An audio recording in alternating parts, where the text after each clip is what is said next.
ഇന്ന് നമ്മൾ സംസാരിക്കാൻ പോകുന്നത് കുറച്ച് സീരിയസ് ആയ എന്നാൽ ഓരോ ഇന്ത്യക്കാരനും അറിഞ്ഞിരിക്കേണ്ട ചില കാര്യങ്ങളെക്കുറിച്ചാണ്. നമ്മൾ എപ്പോഴും കേൾക്കുന്ന ഒരു വാക്കുണ്ട്, ഇന്ത്യ ഒരു ലോകശക്തിയായിട്ട് മാറിക്കഴിഞ്ഞു എന്നുള്ളത്. ഇനി ലോകം മുഴുവൻ നമ്മളെ നോക്കിയാണ് നീങ്ങുന്നത് എന്നുള്ളത്. ഇന്ത്യയുടെ തീരുമാനങ്ങൾ ഇല്ലാതെ ലോകത്ത് ഒന്നും നടക്കില്ല എന്നൊക്കെ നമ്മൾ നിരന്തരം കേൾക്കാറുണ്ട്. പ്രത്യേകിച്ചും കഴിഞ്ഞ 12 വർഷമായി നമ്മുടെ കാതുകളിൽ ഈ കാര്യങ്ങൾ വലിയ രീതിയിൽ വന്ന് പതിക്കുന്നുണ്ട്. പക്ഷേ യഥാർത്ഥത്തിൽ എന്താണ് ഗ്രൗണ്ട് റിയാലിറ്റി എന്ന് പറയുന്നത്? 2026 മെയ് മാസമാകുമ്പോൾ നരേന്ദ്രമോദി സർക്കാർ അധികാരത്തിൽ വന്നിട്ട് 12 വർഷം തികയാണ്. ഈ 12 വർഷത്തെ വിദേശ നയങ്ങളും നമ്മുടെ രാജ്യത്തിന്റെ ഇപ്പോഴത്തെ അവസ്ഥയിൽ ഒന്ന് സമാധാനമായിട്ട് ആലോചിച്ച് നോക്കിയിട്ടുണ്ടോ? സത്യം പറഞ്ഞാൽ പുറമേ കാണുന്ന തിളക്കത്തിനപ്പുറം വലിയൊരു ശൂന്യത അവിടെ രൂപപ്പെടുത്തുന്നുണ്ടോ എന്ന് സംശയിക്കേണ്ടിയിരിക്കുന്നു. നമ്മൾ വലിയൊരു ലോകശക്തിയാണെന്ന് നമ്മളോട് തന്നെ പറഞ്ഞുകൊണ്ടിരിക്കുമ്പോഴും അന്താരാഷ്ട്ര തലത്തിൽ നമ്മൾ ഒറ്റപ്പെട്ടു പോവുകയാണോ? നമ്മുടെ തൊട്ടടുത്ത അയൽരാജ്യങ്ങൾ പോലും ഇന്ന് നമ്മളിൽ നിന്ന് അകന്ന് മാറുകയാണ്. പണ്ട് നമ്മളോട് ചേർന്ന് നിന്നിരുന്ന ആളുകൾ ഇന്ന് ചൈനയുടെ പക്ഷത്താണ്.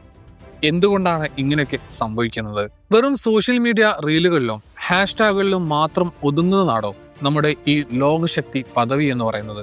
അതോ ശരിക്കും നമുക്ക് ആ പവർ ഉണ്ടോ? ഇന്ന് നമ്മൾ നേരിടുന്ന ഏറ്റവും വലിയ വെല്ലുവിളികളിലൊന്ന് അമേരിക്കയുമായിട്ടുള്ള നമ്മുടെ ബന്ധമാണ്.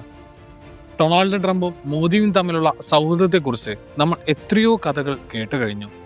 ഹൗഡി മോദിയും നമസ്തേ ട്രംപും ഒക്കെ നമ്മൾ ആഘോഷിച്ചതാണ്.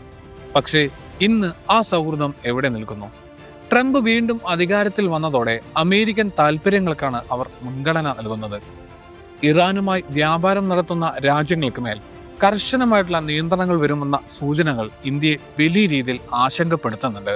വർഷങ്ങളായി നമ്മൾ പണം മുടക്കി പടുത്തുയർത്തിയ ഇറാനിലെ ചാബഹാർ പോർട്ട് ഇന്ന് നമ്മുടെ കൈവിട്ടുപോകുന്ന അവസ്ഥയിലാണ് ഉള്ളത്.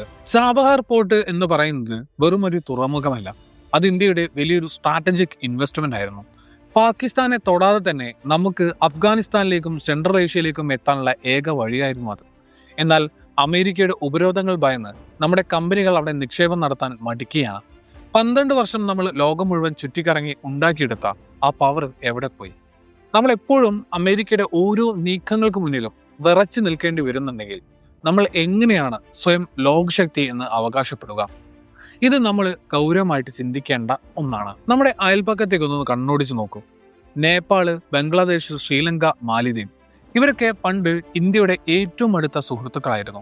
ഇന്ന് ഇവരെല്ലാവരും ചൈനയുടെ സ്വാധീന വലയത്തിലാണ്. ബംഗ്ലാദേശിൽ ഷെയ്ഖ് ഹസീന പോയതോടെ അവിടെ കടുത്ത ഇന്ത്യ വിരുദ്ധ വികാരം അലയടിക്കുകയാണ്. നേപ്പാൾ അവരുടെ അതിർത്തികൾ ചൈനക്കായിട്ട് തുറന്നു കൊടുക്കുന്നു. മാലിദ്വീപ് ആണെങ്കിൽ ഇന്ത്യയെ പുറത്താക്കി ചൈനയുമായിട്ടുള്ള കരാറുകളിൽ ഒപ്പിടുന്നു. ഇതിനർത്ഥം നമ്മുടെ റീജിയണൽ പവർ പോലും ഇന്ന് ചോദ്യം ചെയ്യപ്പെടുന്നു എന്നുള്ളതാണ്. ലോകശക്തിയാകാൻ പോകുന്ന ഒരു രാജ്യം ആദ്യം സ്വന്തം അയൽപ്പക്കത്തല്ലേ സ്വാധീനം ഉറപ്പിക്കേണ്ടത്. മറ്റൊരു പ്രധാന കാര്യം ഈ ഇസ്ലാമിക് മിലിറ്ററി സഖ്യമാണ്. പാകിസ്ഥാൻ, സൗദി അറേബ്യ, തുർക്കി തുടങ്ങിയ രാജ്യങ്ങൾ ചേർന്ന് രൂപീകരിക്കുന്ന പുതിയ സഹകരണങ്ങൾ ഇന്ത്യയെ സംബന്ധിച്ച് വലിയൊരു വെല്ലുവിളിയാണ്. പണ്ട് നമ്മൾ പാകിസ്ഥാനെ അന്താരാഷ്ട്ര തലത്തിൽ ഒറ്റപ്പെടുത്തുമെന്ന് പറഞ്ഞത്. പക്ഷേ ഇന്ന് നോക്കുമ്പോൾ പാകിസ്ഥാൻ പുതിയ സഖ്യങ്ങൾ ഉണ്ടാക്കി കരുത്ത് ആർജിച്ചുകൊണ്ടിരിക്കുകയാണോ എന്ന് സംശയിക്കേണ്ടി വരും. റഷ്യ പോലും ഇന്ന് പല കാര്യങ്ങളിലും ചൈനയുടെ പക്ഷത്താണ്. യുദ്ധം വരുമ്പോൾ റഷ്യ നമ്മളെ സഹായിക്കുമെന്ന് നമ്മൾ വിശ്വസിക്കുന്നു. പക്ഷേ ചൈനയുമായുള്ള ഒരു തർക്കത്തിൽ റഷ്യ നമുക്കൊപ്പം നിൽക്കുമോ? അതോ അവരെ നിഷ്പക്ഷത പാലിക്കുകയാണോ ചെയ്യുന്നത്? നമ്മുടെ രാജ്യത്തിനുള്ളിലെ അവസ്ഥ നോക്കൂ. മിഡിൽ ക്ലാസ് ജനത ഇപ്പോഴും ടാക്സ് അടച്ച് തളരുകയാണ്. അച്ഛദിൻ വരും എന്ന് കേൾക്കാൻ തുടങ്ങിയിട്ട് കാലം കുറേയായി. ജോലിയില്ല, ശമ്പള വർധനവില്ല, വിലക്കയറ്റം ആകാശം മുട്ടുന്നു. പക്ഷേ ഇതിനെല്ലാം മറക്കാൻ വിദേശത്ത് നമ്മൾ വലിയൊരു സംഭവമാണെന്ന ഒരു നുണക്കഥ നിരന്തരം പ്രചരിപ്പിക്കപ്പെടുന്നു. വിദേശ രാജ്യങ്ങളിൽ പോയി കെട്ടിപ്പിടിച്ചും കൈകൊടുത്തും ഫോട്ടോ എടുത്താൽ മാത്രം ഒരു രാജ്യം ശക്തിയാകില്ല.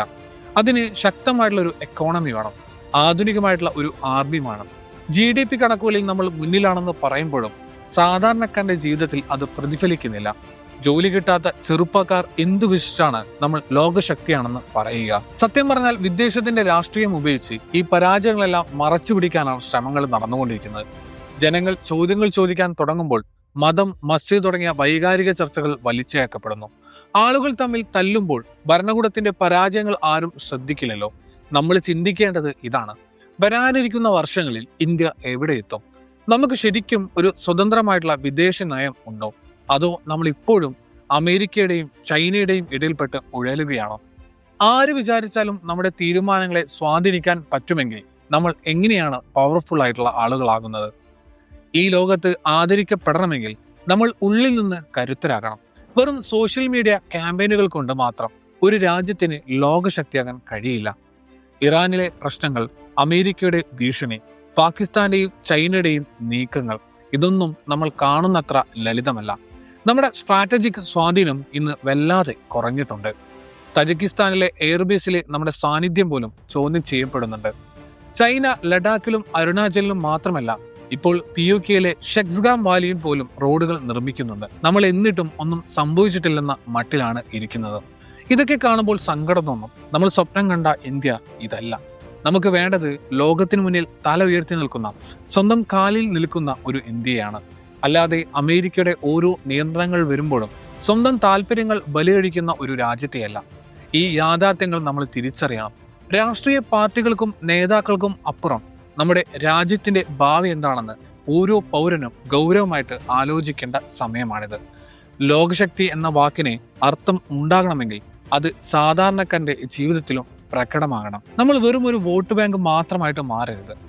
നമ്മളോട് പറയുന്ന കാര്യങ്ങൾ സത്യമാണോ എന്ന് പരിശോധിക്കാനുള്ള വിവേകം നമ്മളെ കാണിക്കണം. സോഷ്യൽ മീഡിയയിലെ ആഘോഷങ്ങൾക്കപ്പുറം ലോകം എങ്ങനെയാണ് ഇന്ത്യയെ കാണുന്നതെന്ന് നമ്മൾ മനസ്സിലാക്കണം. ഇന്ന് നമ്മൾ പല കാര്യങ്ങളിലും ഒറ്റപ്പെടുകയാണ്. ആ ഒറ്റപ്പെടലിൽ നിന്ന് പുറത്തു വരണമെങ്കിൽ നമ്മുടെ നയങ്ങളിൽ മാറ്റം വരണം. ജനങ്ങളുടെ പ്രശ്നങ്ങൾക്ക് പരിഹാരം കാണണം. സാമ്പത്തികമായി നമ്മൾ ഇൻഡിപെൻഡന്റ് ആകണം. എങ്കിൽ മാത്രമേ ഇന്ത്യക്ക് യഥാർത്ഥത്തിൽ ഒരു ലോകശക്തിയാകാൻ കഴിയുള്ളൂ. ഇത്രയും നേരം ഞാൻ പറഞ്ഞ കാര്യങ്ങൾ നിങ്ങളൊന്ന് ആലോചിച്ച് നോക്കൂ. ഇതിൽ എത്രത്തോളം സത്യമുണ്ടെന്ന് സ്വയം ഒന്ന് തിരഞ്ഞു നോക്കും. നമ്മൾ സ്നേഹിക്കുന്ന ഈ ഇന്ത്യയെ ശരിയായിട്ടുള്ള ദിശയിലേക്ക് നയിക്കാൻ നമുക്ക് എന്താണ് ചെയ്യാൻ കഴിയുക? ചിന്തിക്കുക. കാരണം നിങ്ങളുടെ ഓരോരുത്തരുടെയും ബോധ്യങ്ങളാണ് ഈ രാജ്യത്തിന്റെ നാളത്തെ കരുത്തെന്ന് പറയുന്നത്. വെറും വാക്കുകളിൽ വീണുപോകാതെ യാഥാർത്ഥ്യത്തെ തിരിച്ചറിയാൻ നമുക്ക് ശ്രമിച്ചുകൊണ്ടേയിരിക്കാം.